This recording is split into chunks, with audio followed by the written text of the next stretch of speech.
Yo te quiero preguntar sobre esta detención que se hizo de La Rana, uno de los principales agresores de los 43 estudiantes de la normal. O sea que lo único, pues, llama mucho la atención de veras que se haya hecho ahorita en medio de este agitado proceso electoral en el que estamos inmersos, que se haya hecho y anunciado esta detención. Pareciera que lo que quieren es dar golpes de espectacularidad, que distensen el ambiente, particularmente con este sector de la sociedad que justicieramente siguen reclamando que se atienda a su demanda y el que además pues no vienen a decir nada nuevo, porque como bien lo ha dicho uno de los padres de los 43, Felipe de la Cruz, sigue, mientras no se diga claramente qué fue lo que pasó con los 43 estudiantes desaparecidos de Ayotzinapa, pues seguiremos en las mismas. Y entonces la llamada verdad histórica que se construyó desde el oficialismo sigue cada vez más demostrando su invalidez. El hecho de que hoy se diga, bueno, ya detuvimos a otro de los que fueron partícipes y claves de esta desaparición, pues no que ya estaba cerrado el caso, pues no que ya no querían, ya no quisieron ni siquiera que siguiera el grupo de investigadores internacionales trabajando para que coadyuvaran, simple y sencillamente lo sacaron con un puntapié, quisieron darle carpetazo, pero lo cierto es que allí está vivo el asunto. Oye, Jesús, yo te quiero preguntar, en este tema el PRD también tendría que dar ahí cuentas, sobre todo porque a un presidente municipal surgió de sus filas y el que también se habla de que fue impuesto por López Obrador, por una parte. Y por otra parte, Jesús, yo te quiero preguntar, esta negativa de López Obrador a debatir. Se habla de que no puede debatir porque no sabe sustentar sus propuestas porque son demagógicas. Ustedes que lo conocen más porque ustedes lo llevaron 2 veces a la presidencia. Entonces, ¿cómo ves esto, la candidatura? Bueno, a ver, empiezo por lo primero y luego me detengo en esto último. Primero, en el PRD, en lo que le correspondía como partido, ya expuso sus consideraciones y desde luego asumió la responsabilidad en su momento de haber postulado a un individuo como Abarca, que por cierto nunca fue el militante así del PRD, pero se le postuló y hay que asumir esa parte de la responsabilidad. Y ese individuo está preso y nosotros desde luego exigimos que se le aplicara y seguimos exigiendo que se le aplique todo el peso de la ley en lo que corresponda hacerlo, al igual que a su mujer, a quien se dice que fue en una parte importante autora intelectual de esos lamentables hechos que llevaron a esta situación que trastocó a la vida del país y que sigue allí como un pendiente, como una herida en el rostro de la nación. Yo creo que la investigación debe continuar.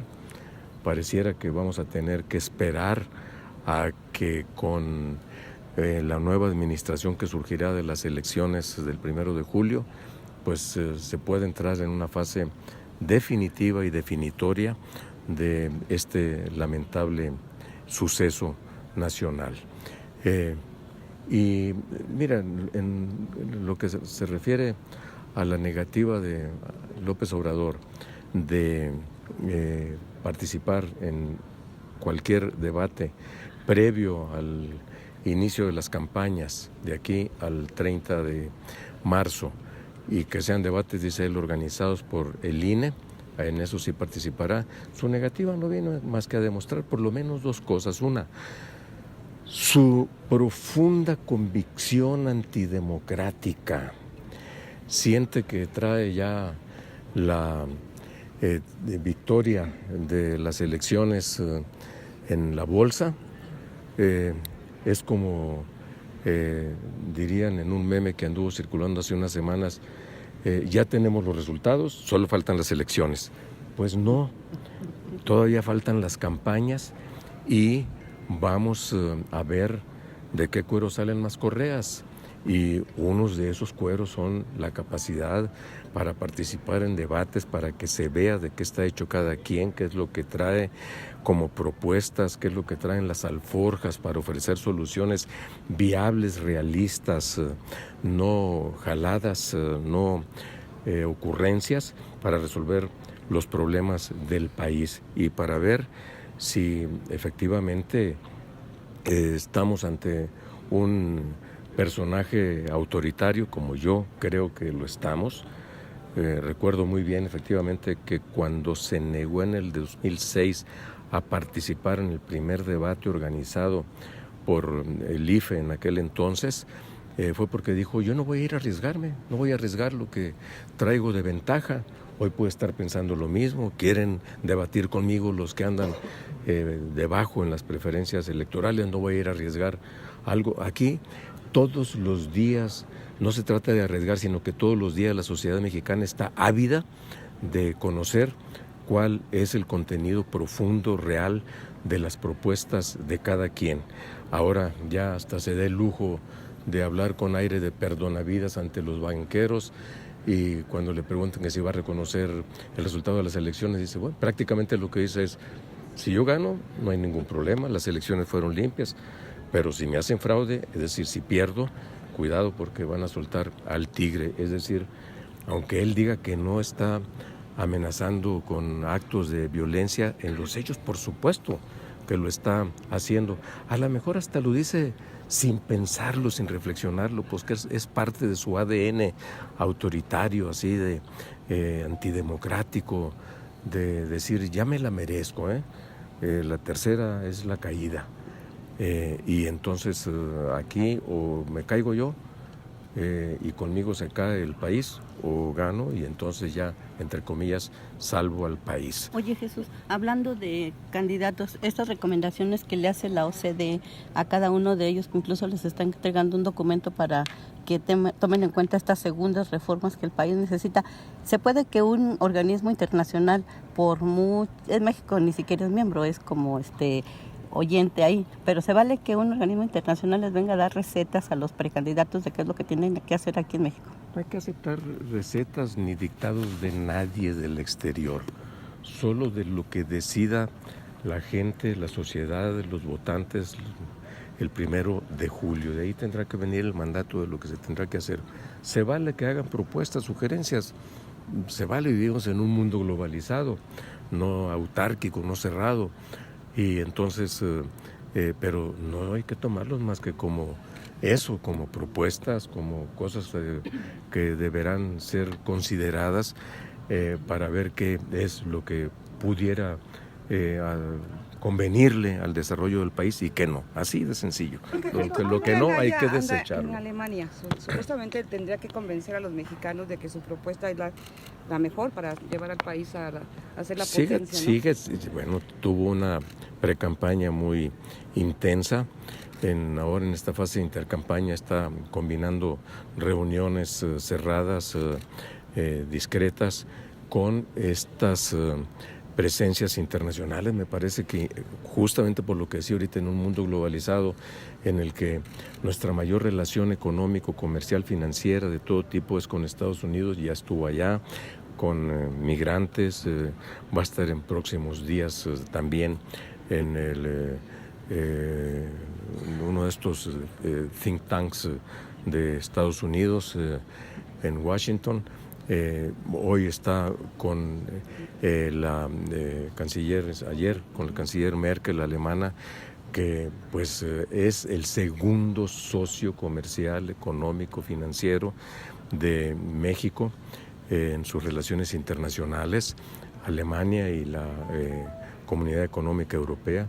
Entonces yo creo que no debe verse más que como algo natural el que se tengan estas relaciones internacionales, y también como una forma de dejar claro que todo esto que se ha montado como farsa, como patraña, para desacreditarlo, para tratar de inventarle delitos, se está cayendo por su propia cuenta. Hoy mismo sale una revelación en primera plana en uno de los periódicos más importantes de la capital y del país, la revelación del abogado de Barreiro diciendo, pues en realidad sucedió esto, tanto con lo del video que incautó la PGR y que después lo hizo circular en redes sociales, como el hecho mismo de que a Barreiro le fueron y le ofrecieron que se prestara a un juego contra Anaya y ahora lo está denunciando. Se van a ir cayendo todas estas cosas por su propio peso. ¿Tú pondrías las manos al fuego por Anaya? Pero por yo, la honorabilidad de Anaya?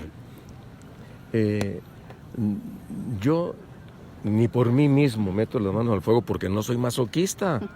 Es tan sencillo como eso. A mí no me gustan este tipo de figuras discursivas porque en realidad terminan no diciéndote nada. Tenemos nosotros confianza en que por todo lo que sabemos y analizando lo que se ha conocido del contenido del expediente pretendidamente acusatorio, que de ahí no se desprende ningún delito ni algo que pueda sustentar toda esta campaña montada desde el gobierno de la República. Entonces, yo creo que eso, mira, si hubiera en verdad elementos, que hubiera como se empezó a manejar, que Estados Unidos ya traía toda una investigación, pues ¿por qué no lo detuvieron ahora que anduvo apenas hace unos días de la semana pasada en Estados Unidos, Anaya? ¿O por qué lo recibe además, entre otros, la Napolitano, que fue procuradora de justicia de los Estados Unidos en su momento? ¿Ustedes creen que una persona como estas no tiene información suficiente como decir, oye, no vale la pena juntarse con Anaya porque sí trae cola que le pisen? Pues no se hubiera juntado. ¿O por qué lo recibe Angela Merkel en Alemania? No, la principal potencia europea no tendrá elementos de información suficientes como decir, no hay que juntarse con este personaje porque nos va a manchar. Pues no. Pero no está indiciado, ni siquiera hay ficha roja como para que lo detengan. No tiene ningún elemento de Estados Unidos ni Alemania pues para detenerlo. Entonces, que dejen ya su campañita, que por cierto, en lugar de ayudarle a su candidato como quisieron o como lo tuvieron como objetivo, terminó afectándolos más a él. Y allí entra también el hecho de que a quien termina favoreciendo, aunque sea un poquito, según dicen algunas encuestas, es el que supuestamente quieren también terminar de tronar al candidato de Morena, o como ya se ha dicho, precisamente lo que quieren es sacar a Anaya de la contienda, porque ya hicieron un acuerdo con López Obrador. Ya hasta se anda diciendo que el principal productor de medios de la Presidencia de la República tiene contrato con el candidato de Morena. Que se hicieron responsables de lo que aconteció en Iguala. Usted señala que se hicieron responsables de lo que aconteció en Iguala, pero ahorita están llevando nuevamente a Lázaro Mazón como candidato allá en Guerrero. Él fue uno de los impulsores de Abarca. ¿Qué pasa ahí? Yo no he compartido esa decisión, por cierto, y no ha sido todavía consumada. Así de sencillo. Pero ya están las candidaturas y va para una diputación local. Yo no comparto esa decisión. ¿Lo van a retirar de la candidatura? Pues seguramente la van a impugnar. Sé que la están impugnando algunos compañeros, pero subrayo que yo no la comparto porque no creo que le haga bien al PRD ni a la coalición. Diputado, su opinión sobre la ocupación del auditorio Justo Sierra de la UNAM, una ocupación continuada a lo largo de 18 años, 3 denuncias penales presentadas ante PGR, y pues no pasa nada, el auditorio se ha convertido en un foro de narcos, un sitio de narcomenudeo. Pues este es un asunto que en primer lugar yo insisto, porque lo he dicho en otras ocasiones, hoy lo digo de nueva cuenta, que es un asunto que lo del auditorio Justo Sierra de la UNAM, que debe resolver la propia UNAM en el ámbito propio del respeto pleno de su autonomía.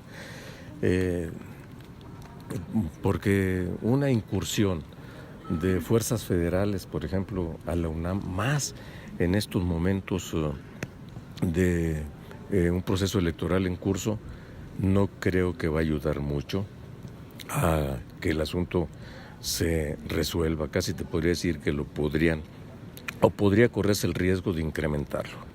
Diputado, del Comité de Participación Ciudadana del Sistema Nacional Anticorrupción se convocó a que el nombramiento precisamente de este cargo que queda pendiente sea después del 1 de julio para evitar un albazo legislativo en el Senado, ya que pues allá tienen mayoría el PRI y sus aliados. También del fiscal general.